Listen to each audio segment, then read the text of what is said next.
bolangiz turniga o'zini osgan, oddiy shug'ullanadigan turniga o'zini osib qo'ygan. Gapirgan gaplaringiz o'ziga qarshi ishlayapti. Borib qayerdan bilasan o'sha qiz sababli osganmi yo qarzi sababli osgan? Chigirtagiga borib turib aytishingiz kerak. Ijtimoiy tarmoqda emas. Uyingda erkaging bormi chiq. Sani cho'tingni qisib o'tiraver, to'g'rimi? Ikkinchi tomonlamangizni ko'rmadim. U kirganingizda 20 ta qo'shib gapirishadi unga. Gap topolmasdan yo ularga like kerakmi, hali prosmotr kerakmi? Sizdan qanaqaligini, ha? Yarim soat yoki nima qilmasa turolmaydigan holatingizni gapirib beryapsiz. Avvalambor assalomu alaykum hurmatli kuzatuvchilar. Bu video o'tmishga qaytamiz sizcha. Bu hozirgi bo'layotgan narsalardan hammaning xabari bor. Aynan bu narsalarni gapirib chiqayotganimni ham biladigan, kuzatib yurgan odamlar bor. Xo'p, qaytaraman, unutmanglar. Ushbu video aynan Avaz akani 2 yil oldingi videosi. Chamamda 2 yil oldingi videosi. Aynan Nozimada bo'lgan holat bilan o'xshashli narsalarni ko'p ko'rganligim uchun, meni qandaydir e'tiborimni tortganligi uchun sizlarga ham baham ko'rib olib chiqyapman. Xullas, shunaqa bo'lyaptiki, hozir 3 minut oldin hali bola menga telefon qildi. Telefon qilib aytayaptiki, yig'layapti-da. Keyin nimaga yig'layapsiz desam, nimaga yig'layapsiz desam, o'zini tutalmaydigan darajada yig'layapti. Keyin nima bo'ldi sizga, tinchlikmi desam, aka, men u Jahongirni ayasi bilan dadasi bilan gaplashdingizmi dedi. Keyin ha, gaplashib turibman pastdan desam, nima dedingiz dedi. Nima debman dedim. Nima debman desam, nima u ayalari dedi, meni naqa aybdor qilib qo'yishyapti ekan dedi. Keyin nimaga aybdor qilib qo'yishadi? U hali tergov tugagani yo'q, aniqlangani yo'q. Koreyada keyin birovni ashna qilib qo'ysa dedim, u qolib ketadigan narsa emas, u Koreya aniqlab oladi har yo'liga. Unaqa bo'lishi mumkin emas. U Qozog'istonda qayerdan bilyapti ekan sizni qo'lingiz borligini? Albatta melisalar biladigan yo'q hali desam, ayasi shunaqa deb aytib shekilli dedi, qaysidir bitta kanalda dedi, Instagram kanalda dedi, shunaqa qilib yoritishibdi meni deb yig'ladi. Men ko'rganim ham yo'q o'zi u kanalda. Keyin men aytdim, uka dedim, yig'lamang dedim. Men dedim, ota-onasiga aytaman. Ota-onasi tushungan insonlar, albatta u ota-onasi Qozog'istonda turib teng bo'ling. Bu men aytdim, melisalar bor, melisalar tekshirishyapti bir haftadan beri.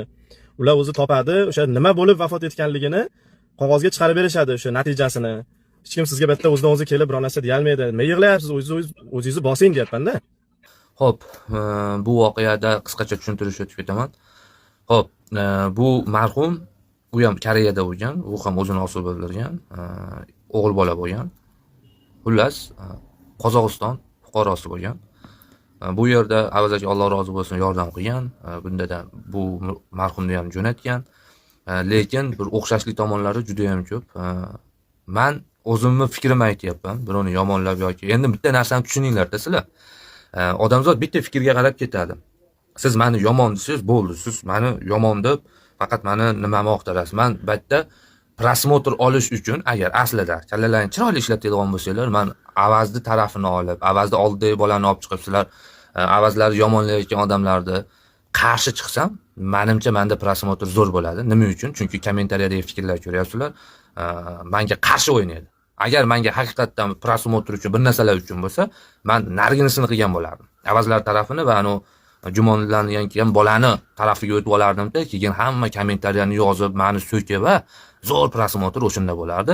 Unutmanglar, bu tema bir Nozima haqida bir dalillar bilan shunday qotillik bilan ochiqchasiga ochilgandan keyin tergovchilar tomonidan, militsiya tomonidan bu videolarimni hammasini o'chirib yuboraman. Va'da beraman. Milliard prosmotr bo'lmadim, o'chirib tashlayman, men kerak emas. Bitta mavzu tinch bo'lsin, o'chirib tashlayman. Xo'p, qisqacha tushuntirish berdim sizlarga, tushuntirdim. Bu 2 yil oldin bo'lgan. Faqat bir-biriga o'xshashligi uchun bu narsani qo'yyapman. Yana eshitinglar. Opa, siz marhumni ayalarisiz-a? Bizda endi O'zbekistonda aya deydi, onasisiz, to'g'rimi? Onasiz. Qarang, men siz bilan emas, eringiz bilan gaplashayotgandim aslida, lekin bu eringiz men bilan gaplashib turibdi-da faqat.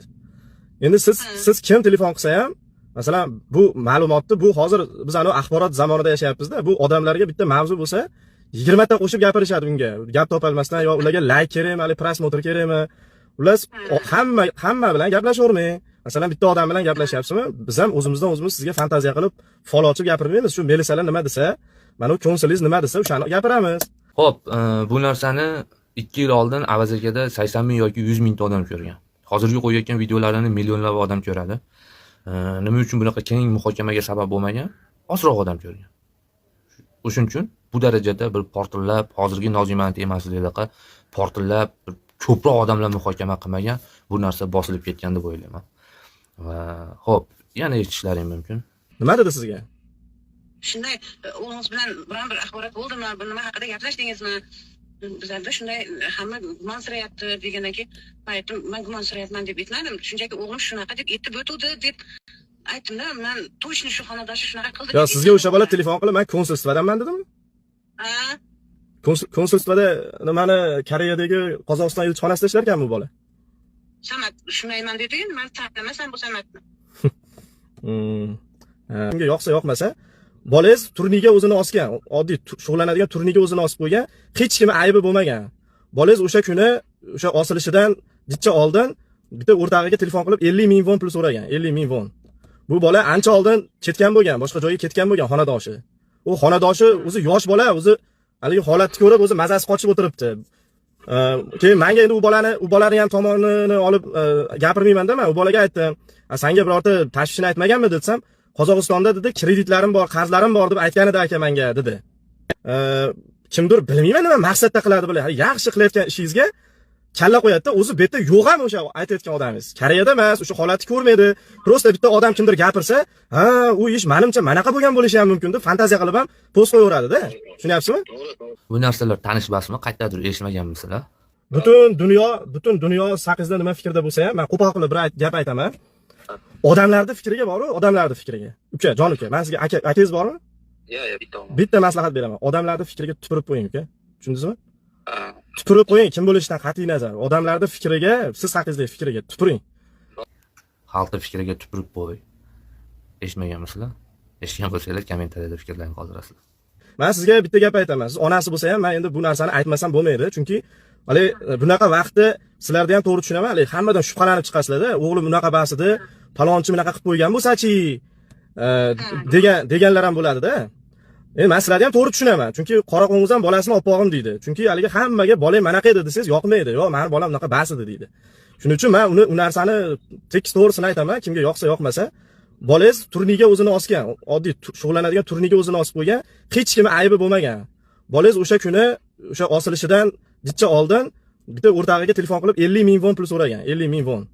Bu bola ancha oldin ketgan bo'lgan, boshqa joyga ketgan bo'lgan xonadoshi. U xonadoshi o'zi yosh bola, o'zi haligi holatni ko'rib o'zi mazasi qochib o'tiribdi. Keyin menga endi u bolani ham tomonini olib gapirmayman-da, men u bolaga aytdim. Senga birorta tashvishini aytmaganmi desam, Qozog'istonda dedi, kreditlarim bor, qarzlarim bor deb aytgan edi aka menga dedi. Ha, men bu videolaringizni ko'rganimda, Avaz akajonisi, bu faqat bu tarafga siz o'tib olganingizni juda ham ko'p ko'rdim.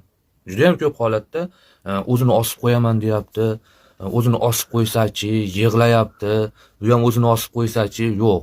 U o'zini osib qo'ygan odam aka sizga aytmaydi. O'zimni osib qo'yaman deb aytmaydi. O'zini osib qo'yayotganlar u bola ham aytmagan o'rtog'iga yoki Nozima ham birortasiga aytmagan. O'zini osib qo'ygan odam o'zimni osib qo'yaman demaydi.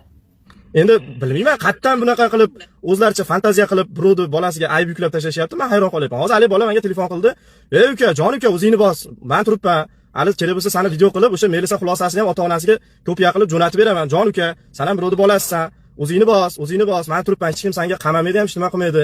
Nabrot biz senga rahmat aytishimiz kerak. Yaxshi ham o'sha xonadosh ekansan. Sen ko'rib olmaganingda bir oy ham qolib ketardi o'sha yerda", dedim men. Aytdiki, o'zini o'zi osgan u bu. Ha, o'zini o'zi osayotganda sen peshonasida turmagansan-ku. O'zidan o'zi borib qatdan bilasan o'sha qiz sababli osganmi, yo qarzi sababli osganmi, yo o'zidan o'zi bir ikki rakat namoz o'qib turib, o'sha paytda bir nimadir bo'lib, yolg'iz qolganligida nimadir bo'lganmi u? Biz hech kim bilmaymiz-da, birovni muhokama qilish bizga emas. Inson o'sha Xudo bilan uni o'rtasidagi narsa, biz o'rtaga chiqib olib, u bunaqa bo'ldi, o'zini osibdi, bunaqa qilibdi deyishga bizning haqqimiz yo'q, akalar. Men boshqalarga ham aytaman shu gapni. Hop. Rahmat, men bo'lar ekan u. Ha? O'zingiz gapirayotgan gaplaringiz o'zingizga qarshi ishlayapti. Siz qaysi holatda ko'zingiz bilan ko'rmagan narsaga u oldida turmaganmisan, palonmisan, pistonmisan degan gaplaringizga bu gapingizda siz turganmidingiz oldida? Siz ko'rganmidingiz? Birovdan bir so'm chatag'im ham yo'q, birovga gapini 8 ta qo'shib ham internetga qo'ymayman, birovni yomonlash niyatim ham yo'q. Nabrot men birovni aybi bo'lsa yopaman. Aybi bo'lsa yopib, o'sha mavzuni nima deydi, hammaga xayrli tomonga burishga harakat qilaman. Chunki marhumda ham aybi bo'lishi mumkin, boshqani ham aybi bo'lishi mumkin. U birovning aybini ko'lab o'tirgandan foyda yo'q albatta. Qarang. Ana. Siz orqasidan ochib bo'ldingiz-ku, siz ochdingiz-ku bu narsalarni. Ha? Siz gapirib chiqdingiz-ku. Men nima uchun boshladim bu narsani? O'shingacha boshlamadim. O bitta videoyingiz bor, ko'pchilik ko'rgan. erkaging bormi, chaq, uyingda erkaging bormi? To'g'ri, uyda bo'lsa ham bunaqa ijtimoiy tarmoqqa chiqib, siz endi blogersiz. Shu ijtimoiy tarmoq faolisiz. Siz u narsani u oilani eshigini tagiga borib turib aytishingiz kerak. Ijtimoiy tarmoqda emas, uyingda erkaging bormi, chiq deb. Men aynan o'sha videoyingizdan keyin